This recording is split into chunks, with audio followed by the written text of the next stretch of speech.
Are you deaf and stupid or just lazy? I said Table 7's order was wrong. The plate shattered at her feet. Porcelain exploded against the polished wood, chicken and mashed potatoes splattering across Maya's black sneakers and the hem of her uniform. The entire dining room went silent, forks hovering, conversations cut mid-word, air sucked out of the room so fast it hurt. Her manager, Rick, stood over her, chest heaving, face blotched red. "I said Table 7's order was wrong," he snarled, loud enough for every customer to hear. "But I guess following simple instructions is too much for you people." That last part didn't even whisper. It echoed. Maya's hands trembled around her tray, her throat tightened, eyes burning, but she forced herself not to cry. Not here. Not in front of all these strangers, all these phones that suddenly weren't recording because no one wanted to really see. Just watch. Somewhere in the back corner of the room, a man in a navy blue button-up slowly set down his fork. He watched the plate shards glitter around his wife's shoes. He watched the man who'd just thrown them. He watched the way Maya swallowed her humiliation like it was poison she'd been trained to drink. And Rick, the manager who loved to remind everyone he ran this place, had no idea he'd just humiliated a woman whose husband was sitting 10 feet away. Maya bent to her knees, picking up sharp pieces of porcelain with bare fingers because there were no towels in arm's reach, and Rick was still hovering like a storm cloud. "Leave it," he snapped, rolling his eyes. "Kitchen will mop it. Get a new plate. Try not to screw it up this time." A snicker came from a nearby table. Someone whispered, "That was a bit much." Someone else said, "Well, she did mess up our order last week." Maya forced her lips into a polite smile as she stood. "Yes, sir, I'm sorry." The words tasted like ash. From the corner, the man in the navy shirt pushed his chair back. His name was Aaron, and his jaw was clenched so tight the muscle in his cheek jumped. He wasn't just some random customer. He was Maya's husband. He was also an employment attorney who'd spent the last 8 years fighting cases just like this.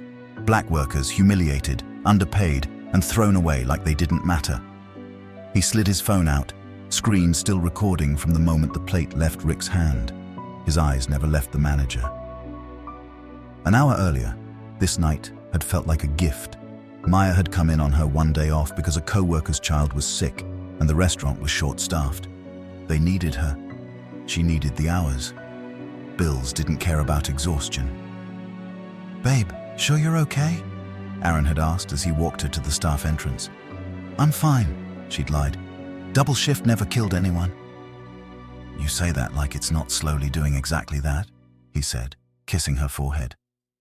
"Text me when you're on your break. Maybe I'll swing by." She'd laughed, half asleep on her feet. "Only if you're tipping big. Always," he'd promised. So when he'd walked in later and quietly taken a seat in her section, she'd lit up for the first time all day. But she'd barely had time to greet him before the rush hit, and Rick's mood flipped from fake charming to venomous. He'd been snapping at the cooks, muttering about quota hires and some people just not being cut out for customer service. Maya had absorbed it like she always did, turning cruelty into smiles, disrespect into, of course, right away. Until Table 7's kitchen ticket printed wrong, the stakes got high, and Rick decided he needed a public sacrifice. Back in the present, Maya retreated to the kitchen, chest tight. She put the new plate under the heat lamp with careful hands she could no longer feel. Her co-worker, Lila, caught her eye. "Girl," Lila whispered, voice breaking. "Are you okay?" Maya tried to laugh. It came out as a brittle exhale. "Yeah, I'm fine. Just want to get through the shift." "You shouldn't let him talk to you like that," Lila murmured. "He doesn't do that to anyone else the same way. He doesn't throw plates at them." "I need this job," Maya said simply. It wasn't weakness. It was reality. Rent, groceries, bus passes, life. She grabbed the hot plate with a napkin, wiped her shoes, and stepped back into the dining room. Rick was waiting, arms crossed. "Try not to embarrass us again," he muttered, lips barely moving but each word slicing. Maya inhaled slowly, walked past him toward Table 7, and caught Aaron's eyes on the way. They were soft for her, sharp for everyone else. The night dragged like a bad dream. Every laugh sounded like it was at her. Every side eye felt like a scar, but she kept working. That was Maya's way. Over-deliver, over-smile, over-apologize, and hope it bought her peace. Near closing, as the crowd thinned, Rick cornered her near the soda fountain. "You're staying late," he said. "Floors need scrubbing. You owe us for that scene you caused." "The scene I caused?" she echoed, voice trembling for the first time. He stepped closer, towering, breath sour with cheap whiskey he thought no one noticed. "Don't start that attitude. I took a chance hiring you. You think customers want someone like you in their face when they're paying $100 for dinner?" Her throat closed. "Someone like me?" "You know what I mean," he said. "Be grateful, or you can grab your bag and not come back." Behind him, a shadow detached from a booth. Aaron. "Excuse me," he said, voice calm but carrying. "Is this how you speak to your staff when you think no one is listening?" Rick turned, annoyed. "Sir, this is a staff matter. Go sit." "Funny," Aaron said, holding up his phone. The screen glowed with a paused video, the plate mid-air, Rick's face twisted with rage, the words, "You people," clearly audible in a frozen subtitle bar. "I've been listening for the last hour." Rick's face blanched. "You can't record in here without permission." "Actually," Aaron replied, "I can record in a public-facing business where I'm a paying customer, and I intend to share this with corporate, the labor board, and my colleagues." Maya's eyes widened. "Aaron, don't," Rick scoffed. "Corporate," he laughed, shaky. "You think they care? I am corporate. I run this place." "That's adorable," Aaron said quietly. "You run a franchise. You don't own it. And I happen to know the person who does." Rick faltered. "What?" Aaron stepped closer, not aggressive, just steady. "My wife has been breaking her back in this place for months. She's covered shifts, taken abuse, kept this room running while you scream in the kitchen. You threw a plate at her. You humiliated her in front of customers. You used racially loaded language, all on camera, in 4K. He held up his phone again, tapping the screen. "And this? This is one of 3 videos I've got from tonight alone." The dining room had gone silent again. Staff were frozen in doorways. 2 remaining tables pretended not to listen while very clearly listening. "What do you want?" Rick demanded, voice cracking. "Funny you ask," Aaron said, "because 15 minutes ago, while you were yelling at the line cook, I stepped outside and sent this video and a detailed email to the franchise owner, to HR, and to the regional compliance officer." He checked his watch. "They should be calling any second now." Rick's phone rang. The ringtone shattered the silence worse than the plate had. In the cramped office, the power shift was complete. Speakerphone blared the voice of the franchise owner, furious in that stone-cold rich person way that meant trouble. "Rick, is it true?" the voice demanded. "Did you throw a plate at an employee? Did you say what I just heard on this video?"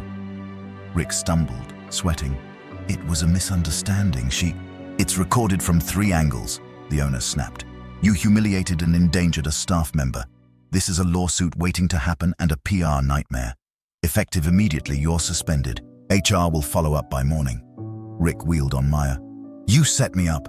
You and your—" "Watch your next word carefully," Aaron said from the doorway, eyes narrowed. Rick swallowed his rage, grabbed his keys and stormed out, muttering about snowflakes and ruined careers. The office fell quiet. "Maya," the owner's voice softened on speaker. "I am so sorry. I failed you by letting this go unchecked.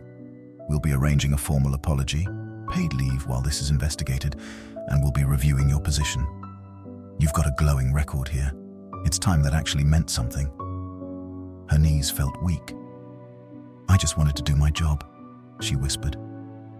"And you did," Aaron said, hand resting gently on her shoulder. "You did more than your job. You kept showing up where they didn't deserve you." Later that night, Aaron drove her home in silence. Maya stared out the window, watching streetlights slide by like slow blinks. "You mad at me?" he asked finally. She shook her head, tears slipping free at last. "I'm mad I let it go on this long. I kept telling myself it wasn't that bad, that I needed to be tough, but I wasn't tough. I was tired." Tired doesn't mean weak, he said. You should never have had to carry that. She sighed. He thought he could throw something at me and walk away, like I was nothing. Aaron glanced over, lips tightening. He forgot something important. What's that? That you're not alone, he said, and that people who treat others like they're invisible eventually get seen in the worst possible way. She laughed softly through tears. You and your lawyer lines. Hey, he said, squeezing her hand. Today was ugly, but it also drew a line. You're never going back to who you were before this. You know what you deserve now. She looked at him, eyes wet but clearer. Respect. Exactly, he said. Respect, or we walk. If you've ever had to swallow disrespect just because you needed the job, if you've ever had to pretend you didn't hear that comment, didn't feel that humiliation just to survive, this story is for you. You are not overreacting. You're not too sensitive. You deserve better than plates and words thrown at you. Tell me in the comments if you've ever been treated like you were invisible at work. Share your story, because the more we speak up, the less they get away with it in the dark. And if this hit home for you, tap like, subscribe, and stick around, because on this channel, the underdogs don't stay at the bottom forever.